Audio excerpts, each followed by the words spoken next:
राधे राधे सभी को। तो दोस्तों आज अपने करेंगे संघ की मंत्रिपरिषद प्रधानमंत्री, ये वाला टॉपिक करेंगे। और मैं बता दूं यहाँ पर जो लिखे हुए हैं वो मोटे मोटे अपने देख लेते हैं। अगर आप लोग ये पूरा इसको डिटेल से नहीं पढ़ते हो और जो लास्ट में मैंने महत्वपूर्ण तथ्य लिख रखे हैं, इंपॉर्टेंट वन लाइनर क्वेश्चन ही समझो, इंपॉर्टेंट फैक्ट समझो उनको, तो अगर वो पढ़ लेते हैं, ये अगर पूरा डिटेल से नहीं पढ़ते हो तो भी आपके क्वेश्चन सही हो जाते हैं कम टाइम में ज़्यादा पढ़ करके। जैसे कि मैं थोड़ा सा दिखा दूँ, इस तरीके से मैंने सारे जितने भी क्वेश्चन बनते हैं जहाँ से मेरे को इंपॉर्टेंट चीज़ें लगी है वो मैं यहाँ पर लिखी है। और ये देखो महत्वपूर्ण प्रश्न, जितने भी वन लाइनर ऐसे फैक्ट है, इंपॉर्टेंट फैक्ट सारे के सारे, है ना। भी भारत के प्रधानमंत्री होता है, उनका क्या क्या क्या चीज़ होते हैं, सब कुछ यहाँ पर। और ये देखो जैसे इंपॉर्टेंट क्वेश्चन आए हुए वो भी मैंने लिखे हैं, जितनी बार आए हुए इसमें सारा कुछ, और जो इम्पोर्टेंट है ये देखो जो क्वेश्चन आए हुए वो भी चीज़ें लिखी, मैंने सारा चीज़ लिख रखी है। कम जगह में और कम समय में अपने ज़्यादा मैटर हो जाएगा, मतलब ज़्यादा क्वेश्चन तैयार हो जाएंगे। ये देखो जितने भी आए हुए क्वेश्चन वो भी लिए, और बहुत ज़्यादा इंपॉर्टेंट फैक्ट है ये। अगर प्रधानमंत्री आपने पहले नहीं पढ़ा और अब भी नहीं पढ़ते हो अगर पूरा, तो ये पढ़ लेते हो तो भी काफ़ी है। कम टाइम में इस तरीके से अपने याद कर सकते हैं। तो ये पढ़ेंगे, बाद में थोड़ा मोटा मोटा देख लेते हैं। तो देखो सबसे पहले अपनी बात करते हैं कि मंत्रिपरिषद का जो संगठन होता है ना, वो देखो कैसे होता है। इसमें होता है कैबिनेट और राज्य एवं उप मंत्री के समूह है को मंत्रिपरिषद कहा जाता है। भाई मंत्रिपरिषद का संगठन देखो, कैबिनेट होता है, राज्य के जो उप मंत्री होते हैं इनका समूह है, तो उसको ही मंत्रिपरिषद कहते हैं। अब बात करते हैं आर्टिकल, देखते हैं। सबसे पहले देखो आर्टिकल 74 में क्या है। आर्टिकल जो 74 है इसके अनुसार तो देखें, जो राष्ट्रपति साहब है ना, इनको सहायता और सलाह देने के लिए, देखो राष्ट्रपति साहब है, अब इनको सलाह और सहायता के लिए कुछ होगी, क्या होगी, वो होगी मंत्रिपरिषद। तो इन राष्ट्रपति साहब को सलाह देने और सहायता देने के लिए मंत्रिपरिषद, जिसका प्रमुख कौन होगा, जिसका प्रमुख होगा पीएम होगा। भाई प्रमुख प्रधानमंत्री होगा। अगर ये ऐसे पूछा जाता है 74 तो ठीक है, इसमें से ही अगर 74 एक करके पूछ लिया जाता है डीपली, जैसे सेकंड ग्रेड में से पूछ लिए जाते हैं 74 1 74 2 दी जाते हैं, रीट में सीधे सीधे पूछ लिए जाते हैं। देखो जैसे 74 1 दे दिया, 74 1 में राष्ट्रपति को सहायता व सलाह देने के लिए मंत्रिपरिषद, जिसका मंत्रिपरिषद होगी, जिसका मुख्य कौन होगा, पीएम होगा, जिसका प्रमुख कौन होगा, पीएम होगा। तो ये 74 1 दे करके भी पूछा जा सकता है। 74 1 में क्या है कि राष्ट्रपति को सहायता और सलाह देने के लिए एक मंत्रिपरिषद होगी भी, जिसका प्रमुख होगा पीएम। आगे देखो, वास्तविक रूप से कार्यपालिका की समस्त शक्तियां किस में निहित होती है, मंत्रिपरिषद। वास्तविक शक्तियां तो सारे इनके ही हाथ में होती है, मतलब इनमें ही निहित होती है।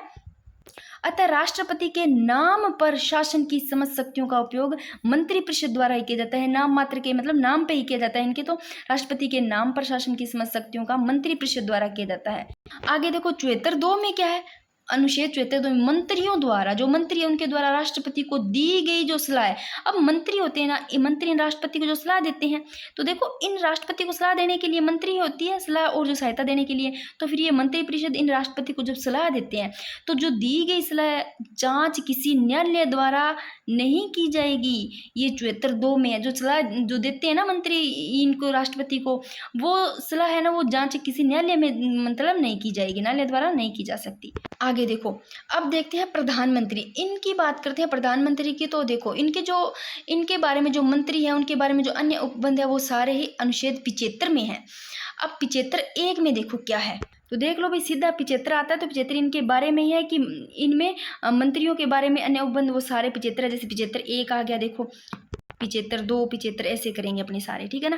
देखो अनुच्छेद 75 1 में क्या है, इसमें प्रधानमंत्री की जो नियुक्ति, पीएम की जो नियुक्ति है वो राष्ट्रपति करेगा। तो प्रधानमंत्री की नियुक्ति राष्ट्रपति साहब ही करते हैं, तथा जो अन्य मंत्री, जो दूसरे मंत्री होते हैं, उनकी कौन करेंगे, उनकी नियुक्ति करेंगे तो राष्ट्रपति, परंतु सलाह इनकी ले लेंगे। देखो जो राष्ट्रपति साहब है पहले इनकी नियुक्ति कर देते हैं प्रधानमंत्री की, इनकी नियुक्ति कर दी। अब अन्य मंत्री है उनकी भी यही करेंगे तो यही अन्य मंत्रियों की देख लो भी नियुक्ति ये कर रहे हैं, परंतु ये फिर सलाह इनसे ले लेंगे, सलाह लेनी पड़ेगी इनसे। तो यही बात है कि 75 1 में प्रधानमंत्री की नियुक्ति तो राष्ट्रपति साहब करेंगे, तथा अन्य मंत्रियों की नियुक्ति भी यही करेंगे, परंतु प्रधानमंत्री की सलाह पर करेंगे, सलाह लेनी पड़ेगी भाई, हाँ ऐसा करना है ऐसे करना, ठीक है ना। करते दोनों की यही है, राष्ट्रपति साहब प्रधानमंत्री की भी नियुक्ति करते हैं और अन्य मंत्रियों की भी राष्ट्रपति करते हैं। इनकी तो ये खुद कर देते हैं, पर जब मंत्रियों की करेंगे तो इनसे सलाह लेंगे। आगे देखो ये लाइनें बहुत ज्यादा इंपॉर्टेंट है, यहाँ से सीधा सीधा ऊपर का क्वेश्चन पूछा गया बन जाता है। देखो राष्ट्रपति, जैसे देखो भारत का वैधानिक प्रमुख है, राष्ट्रपति पढ़ा आपने। देखो प्रधानमंत्री ये सरकार का प्रमुख होता है, पीएम किसका होता है, ये सरकार का प्रमुख होता है, पूछा गया 2010 में। संसदीय व्यवस्था में वास्तविक शक्तियां प्रधानमंत्री में निहित होती है, और प्रधानमंत्री होते हैं वो संपूर्ण शासन व्यवस्था के केंद्र बिंदु होते हैं भाई। जैसे देखो इधर राष्ट्रपति साहब है, उधर अपने राज्यपाल पढ़ा था, तो इधर पीएम है तो उधर सीएम थे, जिससे कि सारी शक्तियाँ देखो जो ऊपर अपने सीएम पढ़ के आए थे तो वास्तविक शक्तियाँ उनके उनके उनमें नहीं थी। इधर ही देखो ये प्रधानमंत्री है तो सारी जो वास्तविक शक्तियाँ इनके हाथ में होती है, ऐसे ही था। आगे देखो नोट 91 संविधान संशोधन 2003 द्वारा निर्धारित किया गया कि मंत्रिपरिषद में मंत्रियों की कुल संख्या प्रधानमंत्री को शामिल करके, मंत्रिपरिषद में जो मंत्रियों की कुल जो टोटल संख्या है उसमें इस पीएम को शामिल करके लोकसभा के कुल सदस्यों की कुल संख्या के 15% से अधिक नहीं होनी चाहिए भाई, प्रधानमंत्री को शामिल करके ही। मंत्रिपरिषद में जो मंत्रियों की जो संख्या है ना वो इस प्रधानमंत्री के सहित प्रधानमंत्री को अगर शामिल कर देते हैं तो देखो लोकसभा के कुल सदस्यों की संख्या कितने से ज़्यादा नहीं होनी चाहिए, 15% से अधिक नहीं होनी चाहिए। मैंने इसको हाईलाइट भी कर दिया। आगे देखो 75(2) में क्या है, 75(1) में पढ़ लिया क्या है, 75(2) में देखो 75(2) में मंत्री राष्ट्रपति के प्रसाद पर्यंत अपने पद धारण करेंगे। देखो मंत्री होते हैं ना, ये मंत्री ये राष्ट्रपति के प्रसाद पर्यंत अपने पद धारण करेंगे, जब तक राष्ट्रपति ना चाहे तब तक इनको पद से हटाते नहीं है, मतलब इनके प्रसाद पर्यंत रहते हैं। तो मंत्री किनके प्रसाद पर्यंत धारण करेंगे, राष्ट्रपति साहब के। 75(2) में ये बात है। और 75(3) में क्या है कि मंत्रिपरिषद लोकसभा के प्रति सामूहिक रूप से उत्तरदायी होंगे। वेरी वेरी इंपॉर्टेंट, लगा लो, ये क्वेश्चन पूछा जा सकता है, पूछा गया है 2023 में कि मंत्रिपरिषद लोकसभा के, अगर ऐसे सीधा भी आ जाता है कि मंत्रिपरिषद किन के प्रति सामूहिक रूप से उत्तरदायी होते हैं तो लोकसभा के प्रति सामूहिक रूप से उत्तरदायी होते हैं। और 75(3) में ये बात कही गई है। तो सामूहिक पूछा है कि उत्तरदायी, देखो उत्तरदायी की बात करें सामूहिक रूप से, उत्तरदायी में भी 3 आ रहा है, किसके प्रति, लोकसभा में। लोकसभा में देखो 3 की तरह ही लग रहा है, ऐसे लिखते हैं तो इनका, तो 75(3) में ये बात है। आगे देखो 75(4) में क्या है, 75(4) में कैबिनेट गोपनीयता की अवधारणा लागू होती है। और 75(5) में कि कोई मंत्री निरंतर 6 माह तक संसद के किसी सदन का सदस्य नहीं है तो उसे अवधि की समाप्ति पर वह मंत्री नहीं रहेगा। यानी कि कोई भी मंत्री अगर लगातार 6 महीने तक संसद के किसी सदन का सदस्य, लगातार मतलब 6 महीने तक रहना चाहिए, वो 6 महीने तक अगर लगातार वो सदस्य नहीं है तो उस अवधि की समाप्ति पर वह मंत्री मतलब नहीं रहेगा, वो मंत्री नहीं रहेगा। आगे देखो ये क्वेश्चन इंपॉर्टेंट है, पूछा गया 75(6) में क्या है। आगे 75(6) में है, देखो पूछा गया है कि मंत्रियों के वेतन और भत्ते संसद द्वारा समय समय पर निर्धारित किए जाते हैं। तो देखो जो मंत्रियों के वेतन भत्ते हैं वो टाइम समय समय पर क्या किए जाएंगे, निर्धारित किए जाएंगे। 75(6) में कही गई ये बात और इम्पोर्टेंट है, 2015 में पूछा गया। आगे देखो ये आर्टिकल तीनों ही इंपॉर्टेंट है कि संसदीय सचिव को पीएम, प्रधानमंत्री है ना, इनके द्वारा पद की शपथ दिलाई जाती है। संसदीय सचिव को पीएम द्वारा, संसदीय सचिव को किसके द्वारा, प्रधानमंत्री द्वारा ही पद की शपथ दिलाई जाती है। आर्टिकल 74, 75, 78 इनमें प्रधानमंत्री का उल्लेख किया गया है भाई, याद रट लो। 74 वाला, 75, 78 इनमें प्रधानमंत्री का उल्लेख किया गया है और ये क्वेश्चन 2022 में पूछ लिया गया। अब देखो मंत्रिपरिषद में 3 प्रकार के मंत्री होते हैं, कौन कौन से होते हैं, कैबिनेट मंत्री होता है, राज्य मंत्री होता है, उप मंत्री होता है, ये ध्यान रखना। आगे देखो ये वाला भी बहुत इंपॉर्टेंट है पेज, देखो 2015 में सेकंड ग्रेड में ये पूछा गया, कैबिनेट सचिव भारत सरकार में नौकरशाही का वरिष्ठतम पद है भाई। जो कैबिनेट सचिव है भारत सरकार में किसका पद है, जो नौकरशाही का जो वरिष्ठतम है वो पद है इनका। और आर्टिकल 78 से भी पूछा गया 2022 में कि राष्ट्रपति को जानकारी देने के संबंध में, राष्ट्रपति को जानकारी देने के संबंध में प्रधानमंत्री के कर्तव्य, कौन से आर्टिकल में, 78 में, राष्ट्रपति को जानकारी देने के संबंध में प्रधानमंत्री के कर्तव्य 78 में है भाई। आगे देखो ये सारे ही मैंने वन लाइनर यहाँ पर लिखे, महत्वपूर्ण तथ्य, अगर यहाँ से सीधे पढ़ लेते हैं तो भी। वैसे देखो अगर चाहोगे तो मैं प्रधानमंत्री की एक अलग से, जैसे मेरे से बैठती है कोई ट्रिक तो मैं बनाने की कोशिश करूंगी, सारे प्रधानमंत्रियों की बना दूंगी एक छोटी सी वीडियो। वैसे इसमें सारे कंप्लीट हो जाते हैं अपने सीधे देखे तो, अगर अलग से सारे कहोगे सीक्वेंस वाइज तो मैं वैसे बना दूंगी।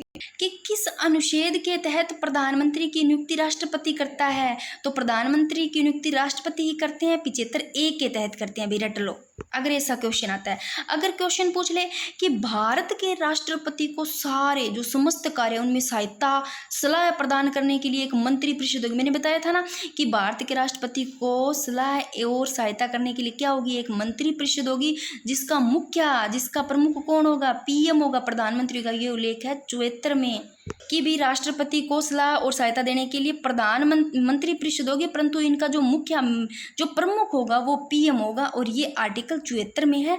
और अगर ऐसे पूछ ले किस अनुच्छेद के तहत प्रधानमंत्री की नियुक्ति राष्ट्रपति करता है, तो 75(1), ये दोनों ही, ये सारे रट लो भाई, यहाँ पर सारी लाइनें इंपॉर्टेंट है। अगर आ जाए कि भारत में प्रधानमंत्री का चयन तो लोकसभा के बहुमत दल से होता है भाई, लोकसभा है उसके बहुमत दल से होता है प्रधानमंत्री का चयन।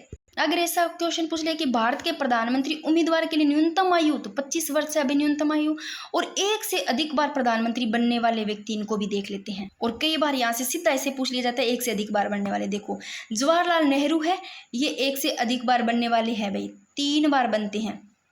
और गुलजारी लाल नंदा ये कार्यवाहक प्रधानमंत्री रहते हैं भाई। देखो सबसे पहले तो यही होते हैं प्रधानमंत्री जवाहरलाल नेहरू, जो कि भारत के पूछ ले कि भारत के मतलब कौन से जो प्रधानमंत्री है जिनका लंबे समय तक कार्यकाल रहा, ठीक है ना, इसे पूछ ले क्वेश्चन। तो ये देखो 17 साल तक रहता है इनका। प्रथम पीएम पूछ ले ऐसा, तो जवाहरलाल नेहरू 1947 से 1964 तक रहते हैं, जो कि 15 अगस्त 1947 से शायद 27 मई 1964 है। तो देखो वैसे सीक्वेंस वाइज देखे ना, तो पहले पंडित जवाहरलाल नेहरू ही है, उनके बाद में जो गुलजारी लाल नंदा ये तो रहते हैं कार्यवाहक, और जवाहरलाल नेहरू के बाद में जैसे प्रधानमंत्री आते हैं दूसरे, वो आते हैं लाल बहादुर शास्त्री आते हैं। तो पहले ये हो जाते हैं, फिर लाल बहादुर शास्त्री आते हैं, वे ऐसे ये कार्यवाहक रहते हैं गुलजारी लाल नंदा। फिर ये दोबारा भी आते हैं, दूसरी बार भी आते हैं, कि सबसे पहले आते हैं पंडित जवाहरलाल नेहरू, सेकंड नंबर पर लाल बहादुर शास्त्री आते हैं, फिर वापिस देखो ये आ जाते हैं, सेकंड नंबर पे भी ये आते हैं, फिर चौथे नंबर पे भी ये आते हैं। जब मैं लास्ट में करवाऊंगी ना सारे, तब आपको ट्रिक से बता दूंगी। ये 2 बार कार्यवाहक रह जाते हैं, एक बार इनके बाद ही जस्ट फिर आते हैं लाल बहादुर शास्त्री, फिर वापस ये कार्यवाहक रहते हैं, मतलब 2 बार। तो ऐसे पूछ ले कि देखो एक से अधिक बार प्रधानमंत्री बनने वाले व्यक्ति, तो देख लो जवाहरलाल नेहरू 3 बार रहते हैं, गुलजारी लाल नंदा कार्यवाहक प्रधानमंत्री थे भाई, वैसे 2 बार रहते हैं। फिर आती है अटल बिहारी वाजपेयी, फिर इनके बाद में जैसे ये कार्यवाहक रहते हैं, इंदिरा गांधी भी आती है इनके बाद में, जो 2 बार रहती है, और अटल बिहारी वाजपेयी 3 बार रहते हैं। और सबसे छोटा कार्यकाल इनका ही अटल बिहारी वाजपेयी का। ऐसे लो निर्णय, तो ऐसे लो नाम अटल रहने का सोचा था, परंतु हारी से पीछे हार गए। सबसे छोटा कार्यकाल रहा इनका, 17 ही दिन रहा, खतरा ही बन गया। अटल का सोचा था, खतरा ही बन गया, 17 ही दिन रहा, ऐसे ले लेना। और इंदिरा गांधी 2 बार, देखो इंदिरा गांधी, वैसे गांधी में 2 शब्द है, 2 बार ले लो, चाहे इंदिरा को ऐसे लिखते हैं, ई को कई बार 2 बार लगता है ना, इंदिरा ऐसे 2 बार लग रहा है, 2 बार रही। और जवाहरलाल नेहरू देखो लाल जवाहरलाल, इसमें भी 3 आ रहा है, जवाहर है को उल्टा 3 लिखते हैं, तो 3 बार, ऐसे थोड़ा कनेक्ट करके भी याद कर लो। और नरेंद्र मोदी भी अब तक देख लो भी 3 बार, 17 दिन तो इनका है। वर्तमान में अभी यही है नरेंद्र मोदी, सभी को पता है, जो कि 9 जून 2024 से वर्तमान में अभी नरेंद्र मोदी है भाई। ये थोड़ा सा मैं ऐसे कर देती हूँ कि 17 दिन का ऊपर इनका है अटल बिहारी वाजपेयी का। देखो या तो 3 बार रहे हैं, देख लो जवाहरलाल नेहरू रहे हैं सबसे ज़्यादा 3 बार, या फिर जवाहरलाल नेहरू के बाद में देखें तो यही रहते हैं नरेंद्र मोदी, देख लो 3 बार रहने वाले। या तो देखो पहले जो पहले रहे, अब लास्ट में जो अभी ये चल रहे हैं, कि या तो अगर पूछ ले कि पंडित जवाहरलाल नेहरू के बाद कौन से 3 बार रहने वाले, तो ये नरेंद्र मोदी है भाई, देख लो। तो इनके बाद जो 3 बार रहने वाले प्रथम व्यक्ति नरेंद्र मोदी है। और डॉक्टर मनमोहन सिंह है, ये 2 बार। अगर ऐसे आज सबसे कम उम्र में प्रधानमंत्री पद पर आसीन हुए, देखो सबसे छोटा कार्यकाल पूछ ले तो आएगा अटल बिहारी वाजपेयी। ऐसे कंफ्यूज मत हो जाना, ज़्यादा ऐसे मत कर लेना, कम वाले उम्र में ही आप कर दो। तो सबसे कम उम्र का पूछे एज में, तो आसीन वो है राजीव गांधी। पता ही होगा राजीव गांधी को, तो देखा ही होगा, सारों को देख तो रखा है, परंतु देखा होगा एज, वैसे पता चल रहा होगा इसके अकॉर्डिंग आपको सबसे कम उम्र के प्रधानमंत्री भाई। और सर्वाधिक उम्र में बनने वाले नाम ही देखो, बुढ़ा सा नहीं लग रहा, मोरारजी देसाई, ऐसे लोग देसाई मंडल पीते थे, तो सर्वाधिक उम्र वाले लग रहे होंगे आपको। तो देखो पहला आपने देखा था पंडित जवाहरलाल नेहरू जो पहले नंबर पे रहते हैं प्रधानमंत्री, इनके बाद में जो कार्यवाहक रहते हैं वो गुलजारी लाल नंदा। ये देखो इनकी जब मृत्यु हो जाती है, तो देखो जवाहरलाल नेहरू के निधन के बाद पीएम ग्रहण किया, यानी कि जो वो कार्यवाहक रहते हैं वो गुलजारी लाल नंदा रहते हैं भाई। फिर आ जाते हैं उसके बाद में लाल बहादुर शास्त्री आ जाते हैं। तो क्योंकि यहाँ से क्वेश्चन बनते हैं इसलिए मैंने इस पर ज़्यादा टाइम दिया है। आगे देख लेते हैं महत्वपूर्ण जितने भी इंपॉर्टेंट क्वेश्चन बन सकते हैं। देखो प्रधानमंत्री रहते समय राज्यसभा के सदस्य कौन थे? अगर पूछ ले कि प्रधानमंत्री रहते समय राज्यसभा के सदस्य कौन कौन थे, तो इंदिरा गांधी थी, और HD देवगौड़ा थे, और इंद्र कुमार गुजराल थे, और मनमोहन सिंह थे। अगर क्वेश्चन आ जाए प्रधानमंत्री के कर्तव्यों का उल्लेख, तो 78A में है भी कर्तव्यों का। और मंत्रिपरिषद के सामूहिक उत्तरदायी का सिद्धांत कौन से में? सामूहिक जो उत्तरदायी का सिद्धांत है वो 75C में है भाई। और देखो प्रधानमंत्री का कैसे बनता है क्वेश्चन, देखो भारत का प्रधानमंत्री होता है, ऐसे पूछ लिया जाता है एक ऑप्शन ये दे दिया और 3 और दे दे भी तो ये सही है, या फिर 3 सही दे देते हैं, एक मतलब और दे देते कि कौन सा गलत है। तो देखो जो भारत का प्रधानमंत्री होता है वो लोकसभा में बहुमत दल का नेता होता है। लोकसभा में, याद रखना, प्रधानमंत्री लोकसभा में बहुमत दल का नेता होता है। सत्ता दल का प्रमुख नेता, निम्न सदन में, चाहे निम्न सदन आ जाए तो लोकसभा में बहुमत एक ही बात है, निम्न सदन में बहुमत दल का नेता, लोकसभा का सदस्य आ जाए एक ही बात है। तो ये थोड़ा ध्यान रख लेना। आगे देखो, यदि किसी मंत्री के विरुद्ध अविश्वास प्रस्ताव पारित हो जाता है, क्वेश्चन ऐसे पूछा जाता है, कोई मंत्री है उसके विरुद्ध अगर अविश्वास प्रस्ताव पास हो जाता है तो पूरी की पूरी जो मंत्री परिषद है उसको त्याग पत्र देना पड़ता है भी। वेरी वेरी इंपॉर्टेंट, रट लो इसको, अच्छा क्वेश्चन है। पूरी मंत्री परिषद दे देती है त्याग पत्र अगर कोई एक मंत्री के विरुद्ध अगर अविश्वास प्रस्ताव हो गया। तो ये तो मरा जो इनको भी ले मरेगा, मंत्री परिषद को भी। आगे देखो, मंत्रीगण को उनके विभागों का आवंटन किया जाता है, प्रधानमंत्री द्वारा किया जाता है, मंत्रीगण के जो विभाग उनका आवंटन। आगे देखो, लोकसभा का विश्वास मत प्राप्त किए बिना ही, अगर ऐसा क्वेश्चन पूछा जाए कि लोकसभा का विश्वास मत प्राप्त किए बिना ही ऐसा कौन सा प्रधानमंत्री था, पीएम था, पद पर कार्य करने वाला प्रथम व्यक्ति थे, वो थे चरण सिंह थे। लोकसभा में उन्हें विश्वास मत प्राप्त किए ही नहीं। देखो पीएम के पद पे कार्य कर रहे थे वो थे चरण सिंह। चरण ही ऐसे पड़े, देखो विश्वास मत ही प्राप्त नहीं किया फिर भी देख लो पीएम चरण सिंह, याद रख लेना। आगे देखो, भारत के पीएम का चयन देखो किनके द्वारा होता है, मैंने बताया था ना, ये देखो ये लोकसभा में बहुमत दल का नेता होता है भाई, ध्यान रखना। चाहे लोकसभा का सदस्य पूछ ले, सत्ता दल का प्रमुख नेता, चाहे निम्न सदन में, एक ही बात है। तो ये देख लो, ये यहाँ पे पूछा गया कि भारत के पीएम का चयन होता है वो लोकसभा के बहुमत दल के द्वारा होता है भी। और जो भारत के जो प्रधानमंत्री है वो नियुक्त होता है, नियुक्त किया जाता है, नियुक्त होता है, ठीक है। और वेरी वेरी इंपॉर्टेंट, मंत्री परिषद सामूहिक रूप से, अगर आ जाए सामूहिक रूप से किसके प्रति है, तो सामूहिक रूप देखो लोकसभा, ऐसे लो लोक, जनता, जनता, ऐसे लो कितनी जनता होती है, सामूहिक रूप से होती है, शक्ति होती है, ऐसे लो। तो मंत्री परिषद सामूहिक रूप से किसके प्रति उत्तरदायी है, लोकसभा। और व्यक्तिगत रूप से राष्ट्रपति के प्रति, ऐसे लो, व्यक्ति एक है, राष्ट्रपति ऐसे लो, तो व्यक्तिगत रूप से राष्ट्रपति के प्रति। सामूहिक रूप से देखो, सामूहिक लोकसभा आ रही है अभी, लोक जनता आ रही है कितनी सारी, तो सामूहिक रूप से लोकसभा के प्रति, ऐसे याद रह जाएगा।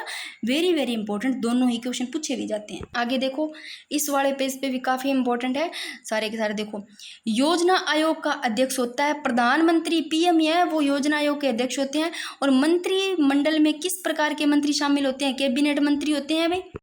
अगर ऐसे क्वेश्चन आ जाए, किस प्रधानमंत्री ने एक बार हटने के बाद दोबारा पद संभाला था, तो इंदिरा गांधी थी भी, 2 बार रही थी ये। देखो सबसे पहले आते हैं जवाहरलाल नेहरू, फिर आते हैं गुलजारी लाल नंदा, वो तो उनकी मृत्यु के बाद में कार्यवाहक रहते हैं। पहले जवाहरलाल नेहरू, फिर गुलजारी लाल नंदा को इधर कार्यवाहक ले लो, फिर जवाहरलाल नेहरू के बाद में लाल बहादुर शास्त्री, फिर लाल बहादुर शास्त्री के बाद में दोबारा आते हैं गुलजारी लाल नंदा कार्यवाहक, फिर आती है इंदिरा गांधी, फिर मोरारजी देसाई, फिर चरण सिंह, फिर वापस इंदिरा गांधी आती है। देखो 2 बार आ गई इंदिरा गांधी। देखो किस प्रधानमंत्री एक बार हटने के बाद दोबारा पद संभाला, इंदिरा गांधी थी भी। और संसदीय सरकार में पीएम व मंत्रिपरिषद पद पर रह सकते हैं जब तक विधायिका के निम्न सदन का विश्वास पात्र है भाई। संसदीय सरकार में जो प्रधानमंत्री और मंत्रिपरिषद है वो पद पर रह सकते हैं, कब तक रह सकते हैं, जब तक उनको विधायिका में निम्न सदन का विश्वास पात्र होना, तब तक विश्वास पात्र होना जरूरी है। विश्वास पात्र है तब तक आराम से रहेंगे, जिस दिन विश्वास पात्र टूट गया उस दिन से चेयर खाली। आगे देखो, किस पीएम ने अपने कार्यकाल के दौरान संसद का सामना नहीं किया था।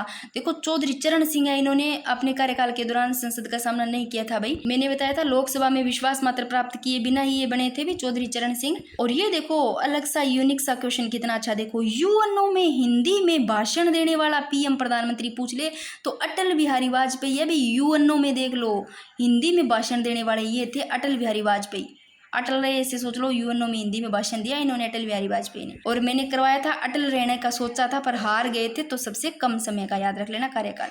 आगे देखो, मंत्रिपरिषद किसके प्रसाद पर्यंत पदासीन रहते हैं भाई, तो मंत्रिपरिषद है वो लोकसभा के प्रति। मंत्रिपरिषद देखो तब तक पद पर बना रहेगा जब तक देखो लोकसभा में अगर विश्वास पात्र है, अगर लोकसभा में विश्वास पात्र बना रहता है तो ये बना रहेंगे, वरना अगर जिस दिन विश्वास खत्म हो गया तो चेयर गई इनकी, ठीक है। आगे देखो, अविश्वास प्रस्ताव में हारने वाले पहले प्रधानमंत्री अविश्वास प्रस्ताव में हार गए थे वो कौन से, तो वीपी सिंह थे भाई। और मंत्रिपरिषद से पद त्याग करने के लिए मंत्री अपना पद त्याग किसको संबोधित करता है, राष्ट्रपति को। अगर आप लोगों को इस प्रकार के क्वेश्चन अच्छे लग रहे हैं तो मुझे ज़रूर बताना कमेंट बॉक्स में कि अच्छे लग रहे हैं इस प्रकार के। अगर अच्छे लग रहे हैं तो प्लीज़ लाइक ज़रूर कर देना ताकि मुझे पता लगे कि आप लोगों को सच में क्लास पसंद आ रही है। अगर नहीं लगती है तो कोई बात नहीं, मत करना। मेरे को इस चीज़ का पता लगना चाहिए, हाँ भाई इतने देख रहे हैं तो इतनों को सच में पसंद आ रही है कि मैं जिस प्रकार से लिख के ला रही हूँ क्वेश्चन।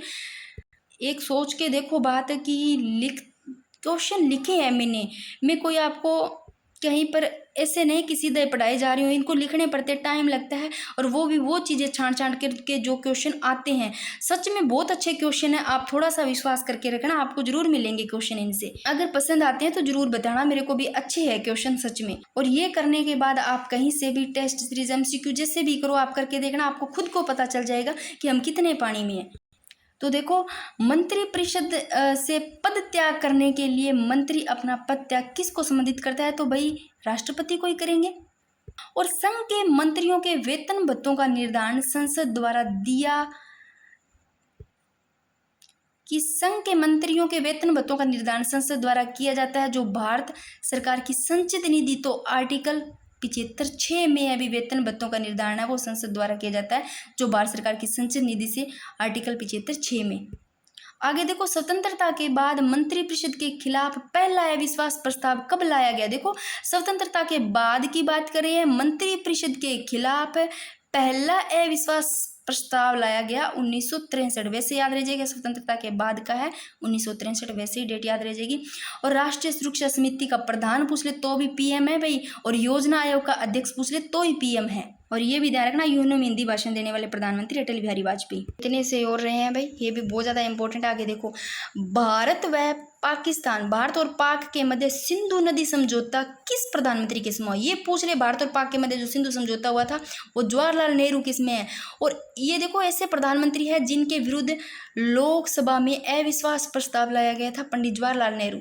लोकसभा में अविश्वास प्रस्ताव लाया गया था।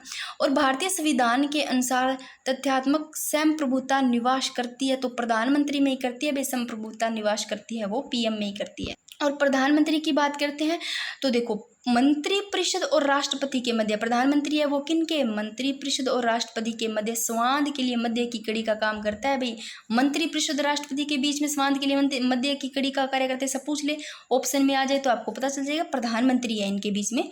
आगे देखो, प्रधानमंत्री लाल बहादुर शास्त्री, प्रधानमंत्री लाल बहादुर शास्त्री जिनकी मृत्यु देश के बाहर हुई थी। अगर पूछ ले कौन से प्रधानमंत्री थे जिनकी देश के बाहर हुई थी, तो देखो, ताशकंद समझौता, आयूब खान तथा लाल बहादुर शास्त्री, ये दोनों ही थे, ध्यान रखना, जिनकी बाहर हुई थी। एक तो ये हो गए लाल बहादुर शास्त्री, एक आयूब खान। आगे देखो, संघीय मंत्रिपरिषद के मंत्री उत्तरदायी होते हैं केवल लोकसभा के प्रति होते हैं। संघीय मंत्रिपरिषद के जो मंत्री होते हैं वो ओनली लोकसभा के प्रति उत्तरदायी होते हैं। और प्रधानमंत्री का जो सामान्य काल की बात करें तो वो 5 वर्ष है। और मंत्रिमंडल शब्द का उल्लेख जब मैंने आपको बताए थे राष्ट्रीय आपातकाल और राष्ट्रपति ये सब करवाए थे ना, तब आपको आर्टिकल 352 बताया था, उसमें मैंने बताया था मंत्रिमंडल शब्द का प्रयोग है, उल्लेख है वो 352 में किया गया है, कैबिनेट। आगे देखो, पंचायती राज का जो स्वर्ण काल है वो राजीव गांधी का माना जाता है। अभी पंचायती राज का स्वर्ण काल किनका माना जाता है? राजीव गांधी का माना जाता है। और अब तक लोकसभा में सर्वाधिक बार, सबसे ज्यादा बार अविश्वास प्रस्ताव किया गया PM की सरकार के खिलाफ रखे गए वो है इंदिरा गांधी भाई। और वर्तमान में सभी को पता है नरेंद्र मोदी, और पूरा नाम देखें तो नरेंद्र दामोदर दास मोदी जी है भाई।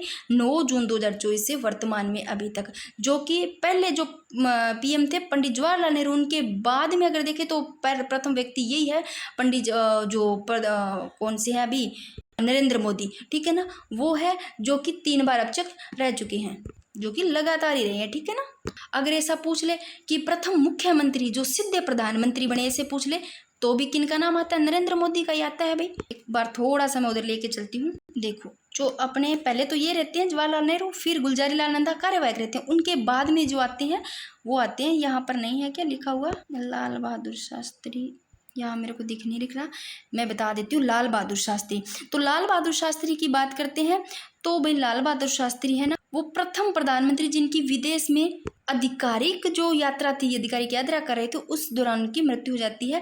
Very very important, Lal Bahadur Shastri का भी ध्यान रखना अच्छे से।